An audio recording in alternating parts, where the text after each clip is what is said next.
Greetings, Culturians! It's probably safe to say that whether or not you're a football fan, you know that the Super Bowl is just around the corner, just a few days away.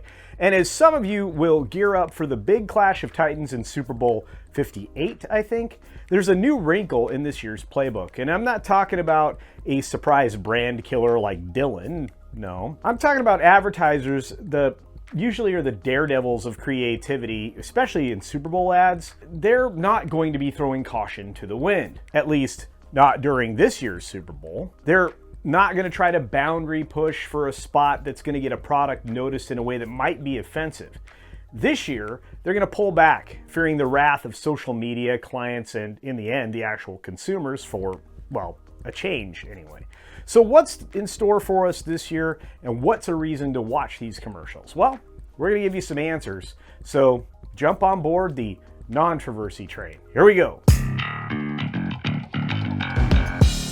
Now, before we get started, I'd like to take 10 seconds to encourage those of the 40% of you that watch my channel regularly to just go ahead and subscribe. Turn that little red button to gray. The great thing about that is it's free and it boosts the channel, and we're getting really close to 20K subscribers. So you will just help push me farther towards that goal, and hopefully by the end of the year, we'll be at 50K. I, of course, thank you, and so does my power bill. Now, remember the good old days when Super Bowl ads were like miniature movies or serials?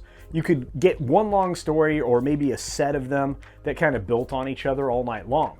And those were a lot of fun and kept the audience in their seats during a break in the action. Then things got troubling.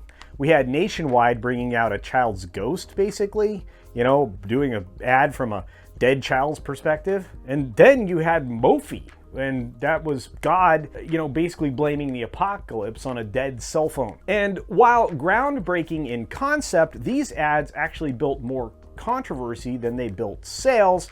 And that's something that's just not going to work this year. So you fast forward to 2024, and advertisers are just shifting gears. They're slowing their roll, so to speak, and instead of a shock and awe campaign, they're opting for something like comfort and humor, chuckles.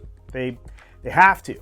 Madison Avenue is recognizing that the elites have put the clamps on consumers for far too long, and twisting a knife in a sensitive area just isn't going to sell things these days. So is this the end of the blockbuster ad era? Well, for now, yeah. But depending upon the events in November, it could be gone for my lifetime, because things are not good financially for almost everybody.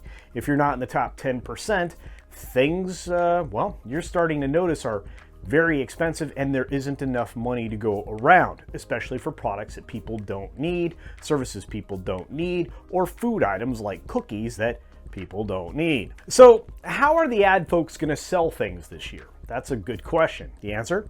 Celebrities, of course. Now, I know what you're thinking. This is going to be something that's incredibly tone deaf. And yet, despite that, get ready for an all-star, star-studded affair.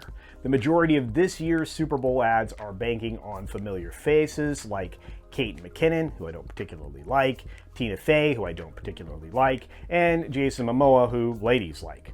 And he'll definitely grab their attention.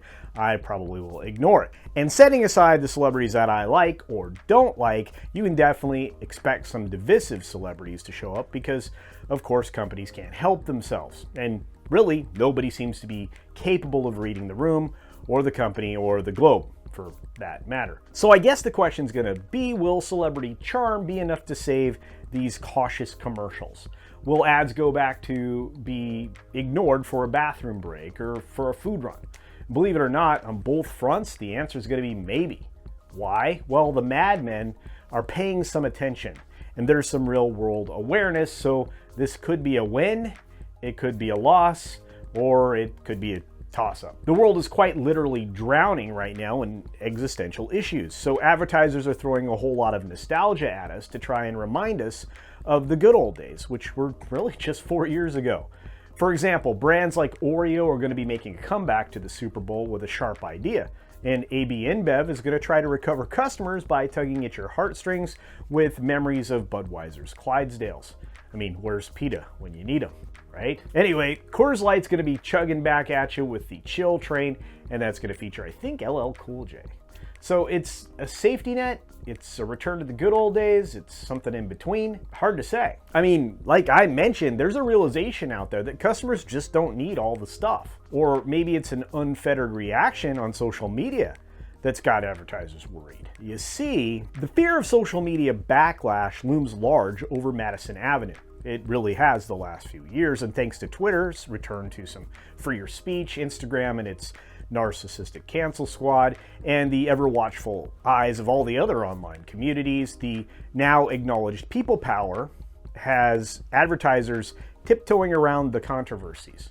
One wrong move, of course, and the internet could unleash a storm and make another brand have their Bud Light moment, and none of these advertisers, these madmen, want to be the cause of that. And I know what a lot of you artistic types are gonna say.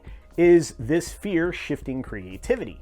Well, not really. Advertisers are just playing it safe and staying away from the activism that's been causing these problems, at least for the most part anyway. The usual rebels are MIA this year. You don't have Stellantis or General Motors, companies that are known for their bold Super Bowl entries.